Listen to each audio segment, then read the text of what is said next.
Marvel dropped something that genuinely broke the internet. Not a teaser, not a vague 15-second clip, the full official trailer for Avengers Doomsday, and it wasn't supposed to arrive yet. Everyone was expecting it. Sunday at the Comic-Con panel. 6 days early, on a random Monday, Marvel just dropped it. No warning, no countdown, just there. And the moment I finished watching it, I had goosebumps I haven't felt since Endgame. We are going through this thing frame by frame because there is a lot happening here that people completely missed on first watch, including something in the very first seconds of the trailer that didn't click for me immediately. And when it did, everything about this movie clicked differently. Let's start before the trailer, because the poster alone deserves a minute. The composition is presenting Doom the way ancient civilizations commissioned paintings of gods. He's walking forward, and behind him is this massive piece of artwork, painterly, epic, the kind of thing you'd imagine a historian making centuries later, trying to capture the scale of an event they could barely comprehend. There's a woman, a child, layers of meaning the more you study it. Marvel could have given us a standard character collage. Instead, they gave us something that feels like mythology. If the movie matches that visual ambition, we're in for something special. Now, the trailer? Here's something worth knowing before we go scene by scene. This specific trailer was apparently shown at a private event months ago. The footage leaked in description form online, and reading those details at the time, I noted them. Thor stopping something with his hammer. Gambit and Shang-Chi fighting. Some of what people dismissed as speculation at the time is now confirmed on screen. That's useful context, because it tells us this trailer is coherent, deliberate, and almost certainly structured to hide the film's biggest cards. The opening seconds, ruins, something catastrophic has already happened or is about to, and there's a voice over it. I'll be honest, my first instinct was that it was someone from the X-Men universe. The footage cutting around it is Xavier's school, and the line, "Something is coming." Something's coming. Something that we may not be able to deter, lands exactly like something Charles Xavier would say. But then the voice continued, and I stopped. That's RDJ. Robert Downey Jr. as Dr. Doom is the voice setting the tone for this entire trailer. And it's not Tony Stark. The cadence is completely different. Heavier, deliberate, slightly British in a way that's hard to pin precisely. The pronunciation of individual words is distinct enough that once you notice it, you can't unnotice it.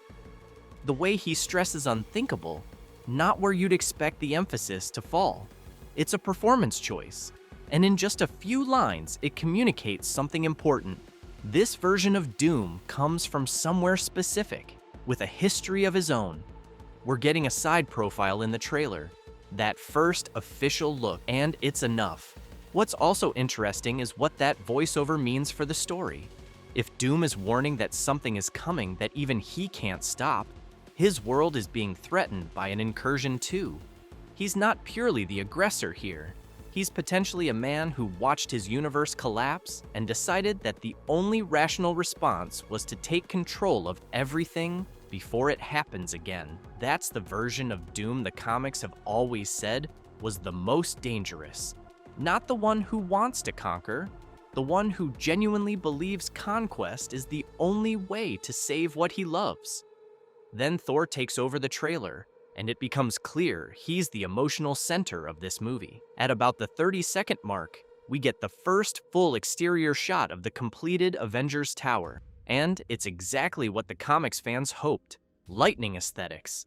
The scale matches the weight of the moment. Thor's assembling people here, and the group he's looking at when he delivers the line, "I have fought with many warriors in my time." Pause on that room. You've got Sam Wilson's Captain America, Red Guardian, Yelena, Sue Storm from the Fantastic Four, Ant-Man, a roster that, relative to the threats this franchise has faced, is objectively underpowered. Thor knows this. That line isn't a compliment, that the people he's fought alongside before were stronger than all of them combined. That's not inspiring, that's terrifying. And it's exactly the right note. Cut to Namor, and his new suit is a significant upgrade. The MCU has quietly been embarrassed by certain costume choices in recent years, and this feels like a course correction. He looks imposing in a way that matches the character's actual threat level in the comics. Then we get the Xavier Mansion sequence, and it's chaotic in the best way. Something is attacking the school, and if you look at the sky and the scale of the destruction, this isn't a standard action beat. Two worlds colliding is the phrase that keeps coming to mind. Cyclops' energy blast is shown in what looks like one of his final moments, and it's cut directly against Gambit being thrown to the ground. The match cut is brutal and intentional. Speaking of Gambit, nobody expected this character to be positioned this prominently in Avengers Doomsday. All credit goes to Deadpool and Wolverine for reintroducing him in a way that made audiences actually care. Now he's fighting Shang-Chi in what looks like a significant sequence. Does that matchup make story sense yet? No. Does it look incredible on screen? Absolutely. Shang-Chi's rings against Gambit's charged cards is a visual combination nobody asked for, and apparently everyone needed. Loki appears briefly, and the fandom immediately started catastrophizing. I understand the instinct, but I'll leave that one there. The Mystique moment is genuinely clever. She shapeshifts into Yelena, which sets up what appears to be an actual Yelena versus Yelena confrontation, and the version of Mystique we're seeing is the original, pre-Jennifer Lawrence, which tells us at least one character from that X-Men universe survives whatever is coming for it. The specificity of that choice matters. Now, Steve Rogers. The trailer builds to this reveal carefully. Thor is talking about needing a miracle. The word miracle is sitting in the air. And then we get the shot. Steve Rogers, young, long hair, the beard, looking exactly the way he did in his prime. Thor's face in that moment is pure shock. It's not possible. The last time Thor saw Steve, he was an old man sitting on a bench having lived his full life. Now he's standing in front of him, looking like he did during the Battle of Earth. Thor does the only rational thing. He summons Mjolnir and waits to see if Steve can hold it. Because if he can, this is the real thing. And here's where it gets genuinely complicated in the best way. The trailer implies Steve Rogers is the miracle they're counting on. But there's another reading, that Steve's original time travel decisions in Endgame, returning the stones, living out a full life in the past, may have created the very incursions that are now tearing the multiverse apart. He might be simultaneously the solution and the cause. If the film actually commits to that, it's the most interesting Steve Rogers has been since The Winter Soldier. The final major beat of the trailer is the one that tells you exactly what kind of movie this is going to be. Thor launches his most powerful strike at Dr. Doom, the same attack that in Avengers Infinity War nearly killed Thanos, who had every Infinity Stone, the strike that should end the fight instantly. Doom stops it with 2 fingers, no effort, no struggle, just a casual redirect of the most powerful weapon in the MCU, as if Thor were a child. If you needed one image to communicate that the Avengers are in genuine, unprecedented trouble, that's the image. And it almost certainly happens early in the film. Thor losing this badly, this quickly, is what sends him to assemble everyone we saw in that tower. He knows what's coming, and he's warning them that nothing they have is going to be enough, which means Dr. Doom probably wins this movie. Doomsday ends in defeat for the heroes. Secret Wars gets built on the wreckage of this. That's the only structure that makes logical sense. And honestly, it's the right call. A villain who gets beaten in the first film of a 2-part event is no villain at all. One last thing worth knowing. Marvel has introduced something called Infinity Vision.